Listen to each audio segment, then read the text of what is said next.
ಯಾರೆಲ್ಲ ಹೇರಿನ ಮೇಲೆ ವರ್ಕ್ ಮಾಡ್ತಿರಲ್ಲ ಅವ್ರು ತುಂಬಾನೇ ಹುಷಾರಾಗಿ ಕೆಲಸ ಮಾಡಿ. ಇಲ್ಲಿ ಒಂದು ಪಿಕ್ ಹಾಕ್ತೀನಿ ನೋಡಿ. ಸೊ ಬಿಫೋರ್ ಆಫ್ಟರ್ ಎಲ್ಲ ಯಾವ ರೀತಿಯಾಗಿ ಚೇಂಜಸ್ ಆಗಿದೆ ಅವ್ರ ಹೇರ್ ಅಲ್ಲಿ, ನಾನು ಏನೇನೆಲ್ಲ ಫೇಸ್ ಮಾಡಿದ್ದೀನಿ ಅಂತೇಳಿ ನಿಮ್ಗೆ ಹೇಳ್ತೀನಿ. ಯಾಕಂದ್ರೆ 8 ರಿಂದ 10 ವರ್ಷ ಆಗಿದೆ. ಸೊ ನಾನು ಈ ಕೆಲಸ ಮಾಡ್ತಾ ನನಗೆ ಯಾವತ್ತೂ ಈ ತರ ಆಗಿದ್ದಿಲ್ಲ. ಸೊ ಈ ಉದ್ದೇಶ ಏನಪ್ಪಾ ಅಂದ್ರೆ, ಯಾರೆಲ್ಲ ಹೇರ್ಸ್ ಮೇಲೆ ಕೆಲಸ ಮಾಡ್ತಿರಲ್ಲ ಸ್ವಲ್ಪ ಹುಷಾರಾಗಿ ಕೆಲಸ ಮಾಡ್ರಿ. ಏನ್ ತಪ್ಪನ ಮಾಡ್ಬೇಕು, ಆಮೇಲೆ ತಪ್ಪಾದ್ರೆ ಹೆಂಗ್ ಸರಿ ಮಾಡ್ಕೋಬೇಕು ನಾವು ಅನ್ನೋದನ್ನ ನಾನು ನಿಮಗೆ ಈ ವಿಡಿಯೋದಲ್ಲಿ ತಿಳಿಸ್ತಾ ಇದ್ದೀನಿ. ಯಾಕಂದ್ರೆ ಈ ವಿಡಿಯೋ ತುಂಬಾ ಇಂಪಾರ್ಟೆಂಟ್ ಆಗುತ್ತೆ. ಯಾರೆಲ್ಲ ಹೇರ್ ಮೇಲೆ ಕೆಲಸ ಮಾಡ್ತಿರಲ್ಲ ತುಂಬಾ ಯೂಸ್ಫುಲ್ ಆಗುತ್ತೆ. ಏನಪ್ಪಾ ಅಂದ್ರೆ, ನಮ್ಮ ಕ್ಲೈಂಟ್ ಒಬ್ರು ಗ್ಲೋಬಲ್ ಕಲರ್ ಮಾಡಿಸ್ಬೇಕು ಅಂತ ಹೇಳಿ ನಮ್ ಕಡೆ ಬಂದಿದ್ರು. ಸೊ ನಾನು ಮಾಡ್ಬೇಕು ಅಂತ ಹೇಳಿ ಫಸ್ಟ್ ಅವ್ರ ಹೇರ್ಸ್ ಎಲ್ಲ ಚೆಕ್ ಮಾಡಿದೆ, ಎಲಾಸ್ಟಿಸಿಟಿ ಎಲ್ಲ ಚೆಕ್ ಮಾಡಿದೆ. ಆಮೇಲೆ ಅವ್ರಿಗೆ ಯಾವ ಕಲರ್ ನೀಡ್ ಇದೆ ಅಂತ ಹೇಳಿ ಫಸ್ಟ್ ಕೇಳ್ಕೊಂಡೆ. ಆಮೇಲೆ ಅವ್ರ ಹಿಸ್ಟ್ರಿನ ಫಸ್ಟ್ ತಿಳ್ಕೊಂಡೆ, ಅಂದ್ರೆ ಏನ್ ಯೂಸ್ ಮಾಡ್ತಾರೆ ಅಂತ ಹೇಳಿ ಕೇಳ್ದೆ ಅವ್ರಿಗೆ. ಅವರು ಬೇರೆ ಕಂಪ್ನಿದ ಹೆಸರು ಹೇಳಿದ್ರು. ಸೊ ಈ ತರ ನಾನು ಕಲರ್ ಮಾಡಿಸ್ತೀನಿ ಅಂತ ಹೇಳಿದ್ರು. ಸರಿ ಆಯ್ತು ಅಂತೇಳಿ ನಾನು ಫಸ್ಟಿಗೆ ಪ್ರೀ ಲೈಟ್ನಿಂಗ್ ಮಾಡ್ಕೊಂಡ ಅಂತೇಳಿ ಫಸ್ಟ್, ಯಾಕಂದ್ರೆ ಅವರು ತುಂಬಾ ವರ್ಷ 10 ರಿಂದ 15 ವರ್ಷ ಒಂದೇ ಕಲರ್ ಅನ್ನ ಯೂಸ್ ಮಾಡಿದ್ದಾರೆ. ಸೊ ಫುಲ್ ಕೋಟೆಡ್ ಆಗಿತ್ತು. ಅದನ್ನ ರಿಮೂವ್ ಮಾಡ್ಬೇಕು ಅಂತೇಳಿ ನಾನೇನ್ ಮಾಡಿದೆ, ಬ್ಲೀಚಿಂಗ್ ಮಾಡಿದೆ. ಸೊ ಬ್ಲೀಚ್ ಮಾಡಿದಾಗ ಏನಾಯ್ತು, ಹೇರ್ಸ್ ಅಂದ್ರೆ ಓವರ್ ಪ್ರೊಸೆಸ್ ಆಯ್ತು. ಸೊ ಓವರ್ ಪ್ರೊಸೆಸ್ ಯಾಕಪ್ಪ ಆಯ್ತು ಅಂತ ಹೇಳಿ ನನ್ಗೂ ಗೊತ್ತಾಗಿಲ್ಲ. ಆ ಟೈಮ್ ನಲ್ಲಿ ಏನ್ ಮಾಡ್ಬೇಕು ಅಂತ ಹೇಳಿ ನನ್ಗೂ ಆ ಟೈಮ್ ನಲ್ಲಿ ಗೊತ್ತಾಗಿಲ್ಲ. ಸೊ ಹಾಗಾಗಿ ಸುಮ್ನೆ ಅದೇ ರಿಮೂವ್ ಮಾಡಿ ಕಲರ್ ಇನ್ನೊಂದು ಡಿಪಾಸಿಟ್ ಮಾಡಿ ಏನೋ ಸರಿ ಮಾಡಕ್ ಹೋದೆ, ಬಟ್ ಸರಿ ಆಗಿಲ್ಲ. ಯಾಕಂದ್ರೆ ಓವರ್ ಪ್ರೊಸೆಸ್ ಆಗಿರೋ ಕಾರಣ ಹೇರ್ಸ್ ಎಲ್ಲ ಏನಾಗ್ಬಿಟ್ವು, ಫುಲ್ ರಿಮೂವ್ ಆಗ್ತಾ ಸ್ಟಾರ್ಟ್ ಆಯ್ತು. ಯಾಕಿದು ಆಗಿದೆ ಅಂತೇಳಿ ನನಗೆ ಇವಾಗ ಮಾಡಿದಿನಲ್ಲ, ಇವತ್ತು ಗೊತ್ತಾಗಿಲ್ಲ ನನಗೆ.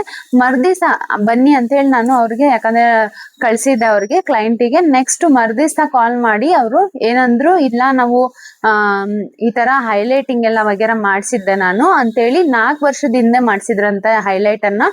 ಸೊ 4 ವರ್ಷ ಹಿಂದೆ ಮಾಡ್ಸಿದ್ರು. ಸೊ ಅದು ಏನು ಬ್ಲಾಂಡ್ ಮಾಡಿರ್ತೀವಲ್ಲ ನಾವು, ಅದು ಹೇರ್ಸ್ ಸ್ಟಿಲ್ ಅದೇ ತರನೇ ಇರುತ್ತೆ, ಅದು ಹೋಗೋದಿಲ್ಲ. ಅವ್ರೇನ್ ಬ್ಲಾಕ್ ಹಚ್ಚಿದಾರಲ್ಲ ಅದು ಕವರ್ ಆಗ್ಬೋದು, ಬಟ್ ಬ್ಲಾಂಡ್ ಮಾಡೋ ಟೈಮಲ್ಲಿ ನಾವ್ ಎಷ್ಟು ಮಟ್ಟಿಗೆ ನಾವು ಲಿಫ್ಟಿಂಗ್ ಮಾಡಿರ್ತೀವಲ್ಲ ಅದು ಹಾಗೇನೆ ಇರುತ್ತೆ. ಅದು ಎಷ್ಟು ವರ್ಷ ಆದ್ರೂ ಆಗ್ಲಿ. ಯಾಕಂದ್ರೆ ಗ್ರೋತ್ ಬಂದಿರೋದು ನಮ್ಗೆ ಹೇರ್ಸ್ ಇಲ್ಲಿಂದ ಗ್ರೋತ್ ಬಂದಿರುತ್ತೆ ನೋಡಿ. ಇಲ್ಲಿಗೆ ಏನಾಗುತ್ತೆ, ನಾವು ಹೈಲೈಟ್ ಮಾಡಿರೋದು ಇಲ್ಲಿ ಲೆಂತ್ ಬಂದಿರುತ್ತೆ. ಸೊ ಪ್ರಾಬ್ಲಮ್ ಆಗಿರೋದೇ ನನಗೆ ಇಲ್ಲಿ ಲೆಂತ್ ಮೇಲೆ, ಅಂದ್ರೆ ಇಲ್ಲೇ ಓವರ್ ಪ್ರೊಸೆಸ್ಡ್ ಆಗಿರೋದು. ಅದು ಹೇರ್ ಫುಲ್ಲು ಏನಾಗಿದೆ, ಫುಲ್ಲು ಹೇರ್ಸ್ ಬಂದ್ಬಿಡ್ತು. ಅಂದ್ರೆ ಫುಲ್ ಓವರ್ ಪ್ರೊಸೆಸಿಂಗ್ ಆಗಿ ಏನಾಗ್ಬಿಟ್ಟಿದೆ, ಫುಲ್ ಬರ್ನ್ ಆಗ್ಬಿಟ್ಟಿದೆ ಹೇರು. ನನಗೆ ಕೈಕಾಲ ಆಡ್ತಲ್ಲ, ಏನ್ ಮಾಡ್ಬೇಕಂತಾನೆ ಗೊತ್ತಾಗ್ತಾ ಇರಲಿಲ್ಲ. ಸೊ ಆ ಪ್ರಾಬ್ಲಮ್ ಅನ್ನು ನಾನು ಸಾಲ್ವ್ ಮಾಡಿದೀನಿ, ಅದ್ರದ್ದು ವಿಡಿಯೋ ಹಾಕ್ತೀನಿ ನೋಡಿ ಈ ಕಡೆ. ಸೊ ಈ ತರ ಪ್ರಾಬ್ಲಮ್ ಆಗುತ್ತೆ. ಸೊ ಏನೇ ಹೇರ್ ಕೆಲಸ ಮಾಡ್ಬೇಕಂದ್ರು ಕ್ಲೈಂಟ್ ಜೊತೆ ಕಮ್ಯುನಿಕೇಶನ್ ಮಾಡಿ ಅವ್ರ ಹಿಸ್ಟ್ರಿನ ಫಸ್ಟ್ ತಿಳ್ಕೊಳ್ಳಿ ನೋಡಿ. ಇವಾಗ ಅವ್ರು ನಮ್ಗೆ ಬಿಫೋರೇ ನಮ್ಗೆ ಆತರ ಎಲ್ಲ ಹೇಳಿದ್ರಂದ್ರೆ ನಾನು ಆ ಕೆಲ್ಸನ ಮಾಡ್ತಾ ಇರಲಿಲ್ಲ, ನಾನು ಸಜೆಷನ್ ಮಾಡ್ತಾ ಇರಲಿಲ್ಲ, ಬೇಡ ಮ್ಯಾಮ್ ಬಿಟ್ಬಿಡಿ ಅಂತ ಹೇಳ್ತಾ ಇದ್ದೆ. ಸೊ ಅವ್ರು ನಮ್ಗೆ ಹೈಲೈಟಿಂಗ್ ಮಾಡಿರೋ ವಿಷಯನ ಹೇಳಿಲ್ಲ. ಸೊ ಅವ್ರು ಏನ್ ಹೈಲೈಟಿಂಗ್ ಇಲ್ಲಿ ತುದಿಯಲ್ಲಿ ಏನು ಹೈಲೈಟಿಂಗ್ ಆಗಿದೆ ಅಲ್ಲ, ಇಲ್ಲಿ ಮಾತ್ರನೇ ಅದು ಜಾಸ್ತಿ ಓವರ್ ಪ್ರೊಸೆಸಿಂಗ್ ಆಗಿರೋ ಕಾರಣ ಏನಾಗಿದೆ, ಫುಲ್ ಬರ್ನ್ ಆಗೋಗಿದೆ ಹೇರ್ಸ್.